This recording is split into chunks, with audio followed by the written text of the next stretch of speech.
villager kapay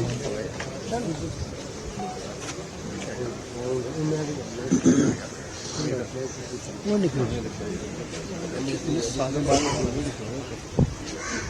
सारे बाहर में हिंदी भाई इंग्लिश उठी चलिए सुनिए सवारी सुन उठी चलिए कि नहीं आप सेवा मुझे पीआर को तो रश्मि नहीं है रिपोर्टर है तो पूरा शूट इको जगह तो करी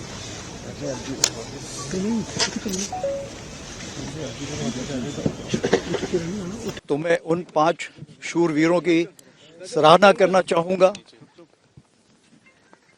जिन्होंने अपने प्राणों को न्यौछावर करके देश को एक बहुत सफलता हासिल कराई है।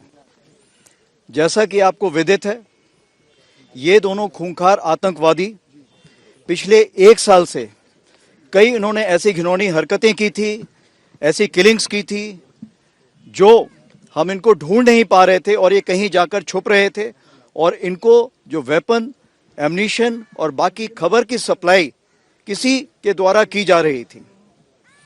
इसीलिए हमारे रोमियो फोर्स के जवान और 9 पैरा के जवानों ने मिलकर ये जो कार्रवाई की है, इसमें 2 शहादत तो हुई है, लेकिन हमने 2 खूंखार आतंकवादियों का खात्मा किया है। इन आतंकवादियों ने डांगरी में या कांडी में या राजौरी टीसीपी में निहत्थे सिविलियंस की हत्या की थी और इसलिए इनका खात्मा करना बहुत ज़रूरी था। इनकी ट्रेनिंग कई देशों में हो सकता है हुई हो, पाकिस्तान, अफगानिस्तान हो सकता है वहाँ भी इनकी ट्रेनिंग हुई हो और ये काफ़ी ट्रेंड फॉरेन टेररिस्ट थे और इसलिए इनको ख़त्म करने में थोड़ा वक्त लगा, लेकिन हमारे बहादुर जवानों ने प्राणों की चिंता ना करते हुए भी ये सराहनीय कार्य किया। जहाँ तक संजय बिष्ट का सवाल है, उनको 18 तारीख को बुद्धल में मैंने खुद एक तमगा लगाया था, यानी कमेंडेशन कार्ड लगाया था और उनको मैंने पूछा था आगे आप क्या कार्रवाई करेंगे, तो उन्होंने मुझे वादा किया था कि 7 दिन के अंदर ही साहब मैं आपको कुछ करके दिखाऊंगा और उन्होंने वीरता के साथ अपनी प्राणों की कुर्बानी यहाँ पर दी। मैं ये भी कहना चाहूँगा कि जिस तरह के कैप्टन प्रंजल साहब के पिताजी ने कल बेंगलोर में जो वक्तव्य दिया, इससे हमारे साहसी योद्धाओं को काफ़ी जोश मिलेगा और उन्हें आगे और भी ऐसी मेहनत करने के लिए या निडरता दिखाने के लिए प्रेरणा मिलेगी। कोई फायदा नहीं है। ओके, आप बताइए, पूछिए। हाँ पूछिए। जो आतंकवाद को फिर से फैलाने में क्या ये मास्टरमाइंड था कार्य और इसको मार के एक बहुत बड़ी कामयाबी है, एक सेटबैक है पाकिस्तान को? देखिए, ये एक मेजर सेटबैक है क्योंकि जो इकोसिस्टम यहाँ एग्जिस्ट कर रहा था उसको ये एक ताना बाना बुन के साथ में लाना चाह रहे थे। इसीलिए जैसे ही हमने इन दोनों को खत्म किया है, उस पूरी जो एक पाकिस्तान की कार्रवाई थी उसमें बहुत ही बड़ा सेंध पड़ा है।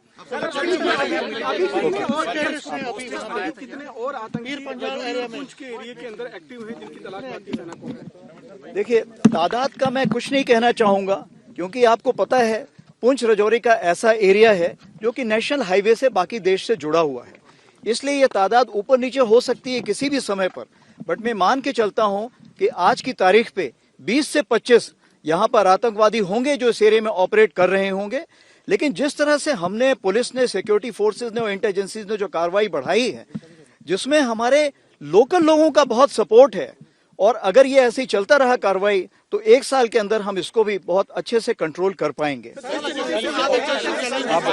पॉलिटिकल प्रोसेस भी अब लोकसभा इलेक्शन है, उससे पहले पाकिस्तान ज्यादा से ज्यादा यहाँ पे खून खराबा करने की कोशिश करेगा। जो आपने बोला है उसका मैं जवाब सिर्फ हाँ से देना चाहूंगा। जो सिविलियंस को उन्होंने होस्टेज बनाया था, जो मालागा मिलिटेंट है वहां पे, क्या सिविलियंस को होस्टेज बनाने के लिए वो भागने की कोशिश कर रहा था इस ऑपरेशन से? नहीं, ऐसी कोई हमारे पास खबर नहीं है कि सिविलियन को होस्टेज बना रहे थे, बट उन्होंने कम से कम नहीं तो 10 सिविलियंस को पिछले 1 साल में खत्म किया है। में क्या चैलेंज रहेंगे? अब जबकि कार्य का खात्मा हो गया, बड़ा सेटबैक आप मान रहे हैं, किस तरह से सिक्योरिटी फोर्सेस अब अपने ऑपरेशंस वहां चलाएगी ताकि मिलिटेंसी फ्री हम राजौरी पुंछ को कह सकें? देखिए, जब से ये खात्मा हुआ है तो सिक्योरिटी फोर्सेस का मनोबल और ऊंचा हो गया है, और सबसे बड़ी चीज़ ये है कि जो हमारी लोकल पॉपुलेशन है उसका भी मनोबल ऊंचा हो गया है। अभी जो वो डर के रहते थे, जैसे डांगरी में हुआ था या राजौरी टीसीपी में हुआ था, तो जैसे ही वो डर खत्म होगा लोग और सामने आएंगे। और इस वक्त भी जो हमारे पास खबर आई है वो लोकल लोगों से ही आई है। तो सबसे बड़ी चीज ये है कि जो हमारी कायनात साथ में है वो भी एक साथ मिलकर कार्रवाई कर रही है। डांगरी अटैक में शामिल थे ये जो हमारे पास खबर है, जो इन सोर्सेज से खबर है या जो हमें वहां पे जो इक्विपमेंट मिला है उसकी जो पहचान की जाए, तो हमें यकीन है कि वो डांगरी में शामिल थे। लोकल सपोर्ट भी है, क्या ये कंसर्न है? लोकल सपोर्ट चला रहे हैं और सर लोकल ट्रेनिंग है इन आतंकवादियों की, क्या ये लगता है कि पाकिस्तानी आर्मी के भी स्पेशल फोर्सेस के जवान हो सकते हैं जो यहाँ पर एज ए टेररिस्ट जो यहाँ पर काम कर रहे हो? देखिए, कुछ की जब हमने पहचान करने की कोशिश की तो कुछ ऐसे हमें मिले कि वो रिटायर्ड फौजी थे। जहां तक यहाँ पर जो अभी ऑपरेशंस चल रहे हैं, पाकिस्तान की कोशिश होती है क्योंकि यहाँ पर लोकल रिक्रूट्स नहीं हैं और वो फॉरेन टेररिस्ट लाके यहाँ पे कार्रवाई करना चाहते हैं, तो इसलिए हमारी कोशिश यही है कि जितने भी फॉरेन टेररिस्ट हैं उनका खात्मा उनको खत्म करना। Okay, thank you.